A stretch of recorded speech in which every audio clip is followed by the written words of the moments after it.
It could be a big summer of change for Man City. There is a chance that it could be Pep's last season, and add to that, he likes a change, doesn't he? Tactically, he changes things all the time. So today we're going to see what could be next for Pep and what I would do if I was City manager tactically for next season in Football Manager. So first off, what has he played in the past? Each season seems to have been something a little bit different. He must love this tactics board. Season 17-18 saw the beginning of the inverted wing backs. You remember this team? And who remembered that Fabian Delph was the left back and he was the one that started this little revolution of tucking inside the defensive midfielder?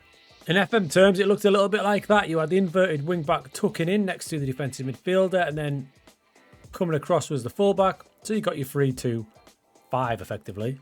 This style of play was ramped up when João Cancelo joined, and it made it more of an attacking inverted wing back rather than the one that sat. And you'll see that from this graphic here. In the breakthrough season for him, he had all these stats for the squad, and you can see Cancelo was probably the most valuable player in an attacking sense, all from fullback. It turned into something like this, with the inverted wing back being Cancelo bombing into there, either right or left back. He started a lot of the time at right back into them areas there. It was also the false 9 season where they didn't really have a striker. That showed with the top scorer that season was Ilkay Gundogan with 13 that shared the goals around. Fast forward to last season, inverted wing backs good on the ball were kind of disregarded. Out went Zinchenko and Cancelo, instead preferring to use defence, predominantly using centre backs. Changing that meant there was no backup in midfield coming from the fullback areas, so he changed to John Stones. Right, this one's probably his most talked about tactic so far, where the centre back turns into the defensive midfield pivot, making your team perform into that shape. In FM, I released this one right at the start of the cycle, and it looked a bit like that. There's your Johnny Stones role. He moves into midfield, and you can see your fullbacks are a bit more traditional. The right back's the one who gets a bit further forward, if any, and that role is the one that tucks in alongside. Now, how about this season coming? Things are going to change, I think.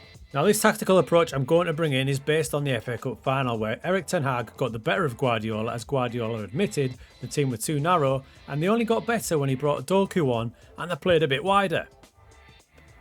So we're going to do what I would do if I was Pep. Will he do it? Probably not, but the signs are that he might. Let's take that FA Cup final. It kind of lined up like that. They still had the libero jumping in there. Fullbacks were going forward, but not excessively, and the attacking wide players sat in here an awful lot, meaning there was no width really. Now things changed when this role here was changed for Doku coming on, playing basically like a winger, bombing down the flank, cutting inside sometimes as well. So while I do still think the libero will be used massively, I think these two roles here may convert to more traditional style. Next thing to think about in this dream world that we're in is speculated players coming and going. I think there's a chance that this man could leave. We've heard what he said about Saudi, you never know. Then there's the early Bernardo Silva Barcelona rumours that will crank up after the Euros, no doubt. And Jackie Boy has been linked with other teams as well. So you might notice at the top of the screen I've got the in-game editor activated. Total transparency, I'm going to use that to move players to and from City to what I think they'll look like next season. For example, what could be Guardiola's last season, I'm going to take a random punt that De Bruyne moves to Saudi. Just like that, De Bruyne's gone. I'm going to do the same thing with Bernardo Silva. And any other player that will be moved on if I was Pep. I ended up moving on Grealish, De Bruyne, Silva and Cancelo. I put Cancelo back at Barcelona on loan because he always goes on loan. Next, it's time to focus on players that I would bring in. Now the first one is a deal that's already gone through, and it's insight into how City may play next season. Savio is coming in from Troyes, a City group club, having been at Girona last season. Bit of a controversial move. Now if you've seen any of Savio last season, he is electric. A really pacey Brazilian winger. He gives a little insight on how the team could end up shaping up by slotting him on that left-hand side as an out-and-out winger. If you add Doku to the other side, they have got electric pace down both flanks. Add Phil Foden into the middle, now there's no De Bruyne, that is completely his zone. And obviously big Erling up front. Poacher role, he doesn't need to move outside of that box, just hammering the chances. He's going to be supplied by Doku, Savio, Foden. So midfield next, the roles and duties are not finalised, but one thing's for sure, I think they need strengthened in there, especially with Silva and De Bruyne leaving. Now I toyed with a few players and a few players that had been linked. The first was Bruno Guimaraes from Newcastle, but it seems City have balked at the £100 million asking price, and it probably won't happen. Another one highly linked is Danny Olmo. I was tempted. And Adam Wharton for Palace. I think he's got City written all over him. However, the player I've trumped for is Joshua Kimmich. He's heavily linked. Guardiola's had him in the past, and his style of play is one that I would bring in. And that is, if I was in charge next season, I would have a different style of double pivot, starting with a ball-winning midfielder in Joshua Kimmich. And obviously he'll be next to the best in the business in Rodri. That double pivot is scary. Now, if we're going with a double pivot, it means that inverted fullbacks are probably not needed. Neither is a traditional libero. Diaz and Stones would be ideal, but Guardiola, at the minute, he goes through phases, but he seems to be favouring Akanji in that role. So one or the other alongside Diaz. The next section's interesting. The fullback role. He's going to have a heap of options. Kyle Walker, obviously, but time is getting on. And if you've seen him in the Euros, it hasn't looked too good. And bear in mind that Jan Couto, who has been on loan at Girona, is back next season. I expect him to play a big part. There's also Issa Kabore, who was on loan at Luton as a backup. But for me, I think the time has come for Jan Couto to take that right-back slot from Kyle Walker. They may compete here and there. He may bed in eventually. But for me, it's time for that man to take that position. On the other side, you've got a choice of Gvardiol and Ake. Gvardiol will probably take that role, with Ake being the utility man between centre-back and left-back. And although linked to Saudi, he's going to be keeping Edison, right? Well, I would anyway.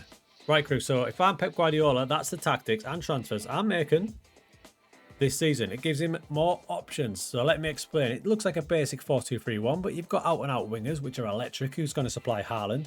Foden's there to do whatever he wants, with no De Bruyne lurking over his shadow. And then you've got a completely devastatingly strong double pivot to control matches. It also allows us to change the shape up if we need to. This man is always massively underused. However, this formation can seamlessly morph into this formation to go more aggressive against certain teams. And that way Alvarez can jump in to form a two-man attack with Haaland, Foden can move out wide and just drift around and even start in there sometimes. So see, there's method to this madness with Sting Guardiola. With the double pivot in there, protecting everything, it allows all the other players, the front four and even the wing-backs to bomb on. After finalising the tactic, it started pretty well. 5-0, 5-0, 3-1, 3-0, 4-1 and then a booming 7-0 win against Fulham. So after playing around with it, that's what I came up with to make it FM friendly as well. And then we've got the alternate version there of the 4-2-4, which I would use more than they do.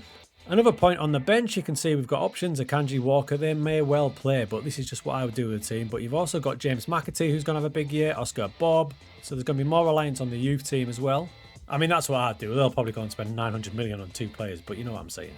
So I tried the 4-2-4 against Ipswich, the sort of team that they could play this against, and you can see instantly they've got more attacking options. You've got Alvarez and Haaland next to each other, Doku there, Foden the other wide man, and you've got the extra cover of Kimmich and Rodri rather than just Rodri. So it's an interesting take on it. Kimmich is not moving, look, he's just sitting back, but you've got plenty of attacking thrust from your Foden, you've got Couto there about to overlap, and you've already got 2 strikers all the time, which teams seem so reluctant to do nowadays. Right, for transparency, I simulated the rest of the season, and unsurprisingly, City won the league, but they'll always do that. But by 20 points is quite impressive.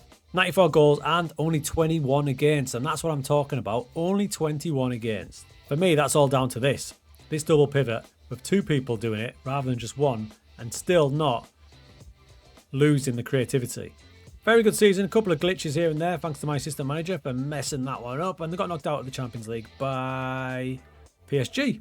But overall, that's what I would do. Guardiola won't do it, don't get me wrong, but he seems to change something every season, so what will it be this season? For me, I like that.